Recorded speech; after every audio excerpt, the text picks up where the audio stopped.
Introduction to economics and Indian economy. Indian civil services prelims and mains के accordingly हम लोग Indian economy को पढ़ते हैं। इसकी स्टार्टिंग में जो हमारा फर्स्ट चैप्टर होता है उसे हम नॉर्मली या तो इंट्रोडक्शन ऑफ इकोनॉमिक्स यानी अर्थशास्त्र का सामान्य परिचय बोल देते हैं, और इसी के साथ हम इंडियन इकोनॉमी को रिलेट कर कर आगे इंडियन इकोनॉमी को डेप्थ में एनालिसिस करते हैं। इकोनॉमिक्स को समझने के लिए जो सबसे पहला पॉइंट है, meaning of economics. Economics is a social science which tries to study how to achieve the maximum benefits with the use of limited resources. अर्थशास्त्र एक सामाजिक विज्ञान है जो इस बात की कोशिश करता है कि कैसे हम सीमित साधनों का प्रयोग करके उससे अधिकतम लाभ सभी को पहुंचा सकते हैं, एक इंडिविजुअल को भी और एक पूरे समाज को भी और पूरी अर्थव्यवस्था को भी। अगर हम इकोनॉमिक्स को समझना चाहते हैं तो हमें ये बात समझनी होगी कि यहाँ बात हो रही है maximum welfare of society with the help of available resources.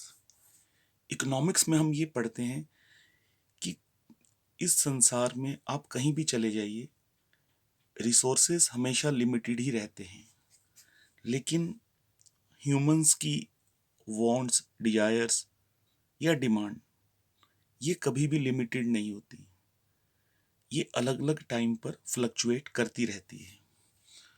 तो यहाँ इकोनॉमिक्स हमें एक ऐसा पाथ दिखाती है जहाँ हम इसकी थ्योरी और एप्लीकेशंस को प्रैक्टिकली यूज करके अपना एक एक्यूरेट ऑप्टिमम पाथ ढूंढ सकते हैं।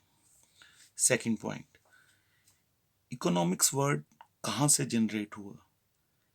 ये एक ग्रीक टर्म होती है ओक्यूनोमस, वहां से इसको ड्राइव किया गया है।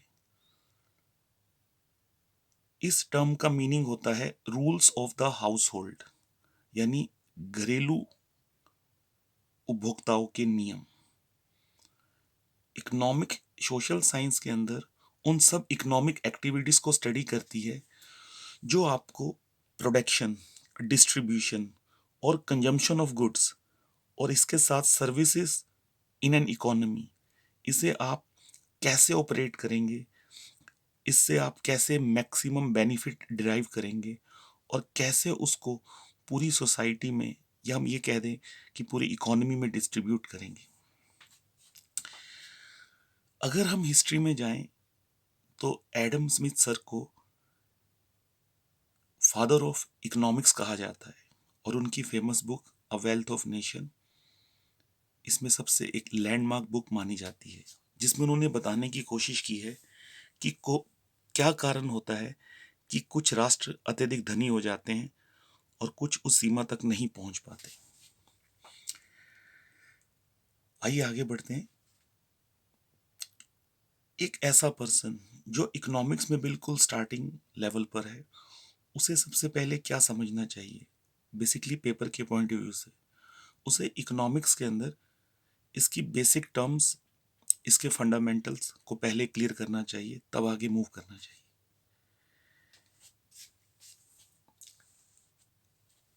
देखिए, इसकी बेसिक टर्म्स के अंदर हम सबसे पहले आपको दो चीज़ें बताते हैं कि जो एक्टिविटीज़ होती हैं वो दो तरह की होती हैं, economic activities and non economic activities. Economic activities के अकॉर्डिंगली इंसान की वो सब एक्टिविटीज जिसमें वो कुछ धन, वेल्थ पाना चाहता है, जैसे कोई किसी प्रोफेशन को चूज करता है, कोई डॉक्टर बनता है, कोई टीचर, कोई इंजीनियर, कोई बैंकर, तो बेसिकली उसके थ्रू वो कुछ इनकम या फ्यूचर में वेल्थ जनरेट करना चाहता है, तो इसे हम इकोनॉमिक एक्टिविटीज मान लेते हैं। नॉन इकोनॉमिक में हमारा पर्पस, प्राइमरी पर्पस वेल्थ यानी धन को प्राप्त करना नहीं होता। इसमें आपकी सोशल एक्टिविटीज या रिलीजियस एक्टिविटीज आ सकती हैं। इन दोनों के अकॉर्डिंगली हम जिस नेक्स्ट कंसेप्ट को पिक करते हैं वो है मार्केट फिनोमिना या वर्किंग ऑफ मार्केट। एक्टिविटीज के लिए एक बाजार होता है और हम ये बात सभी को बताते हैं कि इकोनॉमिक्स के अकॉर्डिंगली अगर आप इनकम या वेल्थ को जनरेट करना चाहते हैं तो दो ही पाथ बताए गए हैं। या तो आप गुड्स को प्रोड्यूस और सप्लाई करेंगे या आप सर्विसेज को अवेलेबल कराएंगे। इन्हीं दो में से किसी एक मेथड से आप वैल्यू जनरेट करके इनकम और वेल्थ को जनरेट कर सकते हैं और कोई तीसरा रास्ता इकोनॉमिक्स नहीं बताती है। Next, branches of economics. Basically हम इकोनॉमिक्स को एक मुख्य तौर से या कह लीजिए कि मेजर फॉर्म में दो ही ब्रांचेस में बांटते हैं, बट आगे इसकी और अदर ब्रांचेस होती हैं, पर पहले आप उन दो मेजर ब्रांचेस को समझ लीजिए। That is micro economics and macro economics. पहले तो इकोनॉमिक्स में माइक्रो ही बहुत ज़्यादा पॉपुलर थी, लेकिन जब वर्ल्ड में 1929 में ग्रेट डिप्रेशन आया तो उस समय एक महान इकोनॉमिस्ट हुए प्रोफेसर जेएम केन, जिनको कुछ लोग जेएम कीन्स भी बोलते हैं। तो उस समय मैक्रो इकोनॉमिक्स के कंसेप्ट को काफ़ी इम्पोर्टेंस मिली और इन फंडामेंटल्स के बेसिस पर उस समय वर्ल्ड में इस ग्रेट डिप्रेशन को भी कवर अप किया गया। उस टाइम पीरियड के बाद इकोनॉमिक्स टू पार्ट्स में स्टडी की जाती है, माइक्रो एंड मैक्रो। माइक्रो में एक वर्ड होता है आई, जिसका मीनिंग होता है इंडिविजुअल, स्टडी ऑफ इंडिविजुअल्स। और मैक्रो में एक वर्ड होता है ए, जिसका मतलब होता है स्टडी ऑफ एग्रीगेट, टोटल। तो आइए इन दोनों का एक बेसिक डिफरेंस समझते हैं। देखिए, micro micro economics is concern with how supply and demand interact in individual market and how these interactions determine the price level of goods and services. It examines the economic behavior of the individual person at the level of the individual economic entity, the individual firm, the individual consumer and the individual worker.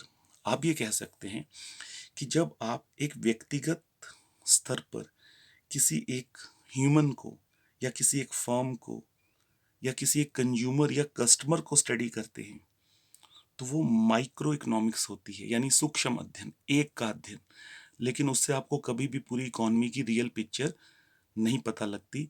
ये एक कह लीजिए कि incomplete study होती है, but complete तक पहुंचने के लिए हमें इस इनकम्प्लीट के पाथ को कवर अप करना होता है।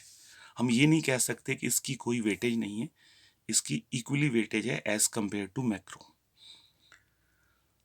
मैक्रो इकोनॉमिक्स आपको क्या बताती है?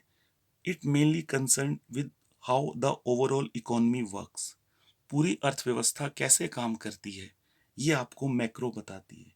इसमें मेनली आपका journal employment level, GDP, inflation, ये कंसेप्ट आते हैं। तो इस तरह से आपने देखा कि माइक्रो और मैक्रो बिल्कुल ऐसे ही हैं जैसे एक ह्यूमंस के दो हाथ होते हैं। आप एक को इग्नोर करेंगे, आप इकोनॉमिक्स को कभी भी कंप्लीटली समझ नहीं पाएंगे, राइट? तो अभी के लिए आपको इतना ही जानना काफ़ी है। अब मैं आपको कुछ और ब्रांचेस भी बताऊंगा जो इकोनॉमिक्स के अंदर कंसीडर की जाती हैं और जिनमें काफ़ी डीप रिसर्च होती है, जैसे डेवलपमेंटल इकोनॉमिक्स और may be development economics, behavioural economics, environmental economics, international economics, public economics, health economics, demographic economics, etcetera. लेकिन मैं आपको एक बात क्लियर कर देना चाहूँगा, आपको इन सबको इंडियन सिविल सर्विसेज या हरियाणा सिविल सर्विसेज के पॉइंट ऑफ व्यू से नहीं पढ़ना है। ये आपके सिलेबस का पार्ट नहीं है। हाँ, कभी कभी करंट्स में कोई टॉपिक इनसे रिलेट कर सकता है। आइए आगे चलते हैं। यहाँ मैं आपको एक ऐसे टॉपिक से इंट्रोड्यूस करा रहा हूँ जो बेसिकली इस मेजर टॉपिक का ही सब पार्ट है और ये करंट्स में काफ़ी हाईलाइट होता है। इसे बोलते हैं टाइप्स ऑफ इकोनॉमीज। आज वर्ल्ड में इकोनॉमीज कितनी तरह की हैं ऑल ओवर द वर्ल्ड। देखिए, टिपिकली इकोनॉमीज को जब हम डिवाइड करते हैं तो उसके लिए हम एक बात चेक करते हैं कि किसी देश के अंदर जो वहाँ की गवर्नमेंट है वो इकोनॉमिक डिसीजन मेकिंग में कैसे इन्वॉल्व हो रही है, यानी उस देश की सरकार का आर्थिक निर्णयों में कैसा दखल है। इसी के बेसिस पर आज दुनिया में कुछ इकोनॉमीज की कैटेगरीज बन गई हैं। जैसे नंबर वन, ट्रेडिशनल इकोनॉमी, इसे हिंदी में कहेंगे परंपरागत अर्थव्यवस्था। फ्री मार्केट इकोनॉमी, मुक्त बाजार अर्थव्यवस्था। कमांड इकोनॉमी, जिसमें सरकार आदेश देती है। मिक्स इकोनॉमी, मिश्रित अर्थव्यवस्था। ओपन इकोनॉमी, खुली अर्थव्यवस्था। क्लोज्ड इकोनॉमी, बंद अर्थव्यवस्था। कैपिटलिस्ट इकोनॉमी, पूंजीवादी अर्थव्यवस्था। और सोशलिस्ट इकोनॉमी, समाजवादी अर्थव्यवस्था। इन सभी के ऊपर जो सेकंड लेक्चर होगा वो इनके नेचर के ऊपर ही होगा। इंट्रोडक्शन वाली क्लास में मैं इनको भी इंक्लूड नहीं कर रहा हूँ, लेकिन मैंने आपको टाइप्स बता दी। यहाँ मैं आपको एक चीज़ और क्लियर करूँगा, इकोनॉमिक्स और इकोनॉमी में बेसिकली क्या डिफरेंस होता है। आप इकोनॉमिक्स में जो थ्योरीज, जो प्रिंसिपल्स, जो रूल्स पढ़ते हैं वो जहाँ प्रैक्टिकली एप्लीकेबल होते हैं उसे इकोनॉमी बोलते हैं। तो इकोनॉमी किसी भी कंट्री का वो फील्ड होता है जहाँ इकोनॉमिक्स के प्रिंसिपल एप्लीकेबल होते हैं। इंट्रोडक्शन में नेक्स्ट आपका जो पार्ट है वो है सेक्टर्स ऑफ एन इकोनॉमी। किसी भी कंट्री की इकोनॉमी को बेसिकली हम तीन कैटेगरीज में डिवाइड करते हैं। प्राइमरी सेक्टर, प्रारंभिक क्षेत्र या प्राथमिक क्षेत्र। सेकेंडरी सेक्टर, द्वितीयक क्षेत्र। और टर्शरी सेक्टर, तृतीयक क्षेत्र। प्राइमरी सेक्टर ज़्यादातर आपका कृषि, पशुपालन, मछली पालन, इनसे जुड़ा होता है। द्वितीयक क्षेत्र आपका मुख्य रूप से औद्योगिक क्षेत्र कहलाता है, इंडस्ट्रियल सेक्टर, जिसमें manufacturing, automobile, textile production, ship building, ये सब आ जाता है। और टर्शरी सेक्टर आपका सेवा क्षेत्र होता है, जिसमें आपकी बैंकिंग, इंश्योरेंस, ट्रांसपोर्टेशन, टूरिज्म, इनको शामिल किया जाता है। ये तीनों क्षेत्र मिलकर एक इकॉनमी के लिए एक आधार तैयार करते हैं। अभी तक वर्ल्ड लेवल पर ये तीन ही सेक्टर पढ़ाए जाते रहे हैं, बट अभी पिछले कुछ समय से कुछ एक्सपर्ट्स ने इकॉनमी के दो और सेक्टर्स भी बताए हैं, क्वार्टरनी सेक्टर और क्विनरी सेक्टर। क्वार्टरनी हुआ आपका फोर्थ सेक्टर। इसमें बेसिकली इंटेलेक्चुअल और नॉलेज बेस्ड एक्टिविटीज़ को शामिल किया जाता है, जैसे research and development, cultural activity, IT activities, financial planning, education etcetera. और क्विनरी सेक्टर जो आपका फिफ्थ सेक्टर है, इसमें डिसीजन मेकिंग के सबसे हाईएस्ट लेवल को शामिल किया जाता है किसी भी कंट्री के अंदर, like top officials of government, media houses, universities etcetera. आइए अब मैं इस लेक्चर के लास्ट राउंड में हूँ, जहाँ मैं आपको बताऊंगा कि अभी अगर हम इकोनॉमिक एक्टिविटीज़ के बेसिस पर देखें तो वर्ल्ड में कंट्रीज कितनी टाइप्स की हैं। तो आंसर है तीन तरह की। उनकी इकोनॉमिक एक्टिविटीज़ यानी किसी कंट्री में आर्थिक क्रियाएं कितनी तरह की हो रही हैं, तो उसके बेसिस पर एक होती हैं डेवलप्ड इकोनॉमीज या डेवलप कंट्रीज, विकसित देश लाइक यूएसए। डेवलपिंग कंट्रीज, विकासशील देश लाइक बांग्लादेश। और लीस्ट डेवलप कंट्रीज, सबसे कम विकसित देश, इसमें अफ्रीका के कुछ देश आ जाएंगे। इंडिया डेवलपिंग और डेवलप के बीच में सरवाइव कर रहा है, इसलिए उसको आप किसी एक पर्टिकुलर कैटेगरी में नहीं रख सकते। और लास्ट टॉपिक, क्या कंट्रीज का क्लासिफिकेशन कोई एजेंसी करती है वर्ल्ड में? यस, वर्ल्ड बैंक के थ्रू किया जाता है। विश्व बैंक दुनिया के सभी देशों का एक क्लासिफिकेशन करता है। उसके लिए वो इनकी per capita income criteria base लेता है। इसकी करंट वैल्यू आप नेट से देख सकते हैं। नेक्स्ट लेक्चर में मैं इसी को आगे कंटिन्यू करूंगा। Thank you.